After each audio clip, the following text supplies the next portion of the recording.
पहले जिला पंचायत का चुनाव और फिर नगर पालिका में मिली करारी हार। बीजेपी में इतनी दरार कि बार बार मिल रही है हार। मामला है दमोह का। आपको बता दूं, दमोह में बीजेपी को एक बार फिर लगा झटका। नगर पालिका अध्यक्ष के चुनाव में बीजेपी की उम्मीदें पूरी नहीं हो पाई, बीजेपी हार गई। केंद्रीय मंत्री का क्षेत्र है, केंद्रीय मंत्री प्रहलाद पटेल का ये संसदीय क्षेत्र है। हार के बाद केंद्रीय मंत्री प्रहलाद पटेल को भी कहना पड़ा कि हां, मैं जिम्मेदारी लेता हूं, ये हमारी हार है। ट्वीट देखिए प्रहलाद पटेल का, आपको नजर आ रहा होगा। प्रहलाद पटेल ने कहा कि ये जो परिणाम है हमारे उम्मीद के विपरीत रहे, हमने जोड़ तोड़ की राजनीति नहीं की, हम उसमें विफल रहे।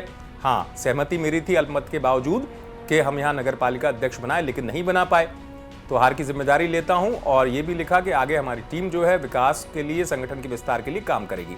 प्रहलाद पटेल का ट्वीट आपको नजर आया होगा। अब आपको दमोह की स्थिति बता दूं, दरअसल जिला पंचायत में भी हुआ कि बीजेपी ने जिनको कैंडिडेट बनाया वो मैदान में नहीं उतरी, यहां कांग्रेस समर्थित कैंडिडेट जीत गई। अब नगर पालिका अध्यक्ष पर सबकी निगाहें थी कि दमोह में बीजेपी अब क्या करेगी। तो बीजेपी के 14 पार्षद थे, कांग्रेस के 17 थे। अब बीजेपी ने कोशिश तो की, आप देखिए परिणाम इस तरीके से आए दमोह में कि 17 पार्षदों वाली कांग्रेस को अध्यक्ष के चुनाव में 24 वोट मिल गए, बीजेपी को 15 ही वोट मिले। क्योंकि यहां कहा जा रहा है कि समीकरण जो आपस की गुटबाजी है, पुराने नेता बनाम जो नए नेता हैं उनको लेकर है, तो वो स्थिति यहां नजर आई। चुनाव में आपको पता ही है किस तरीके से यहां पर बगावत का असर भी देखा गया था। पूर्व मंत्री जयंत मलैया के पुत्र सिद्धार्थ मलैया के समर्थक यहां कई जगहों से जीते पार्षद का चुनाव।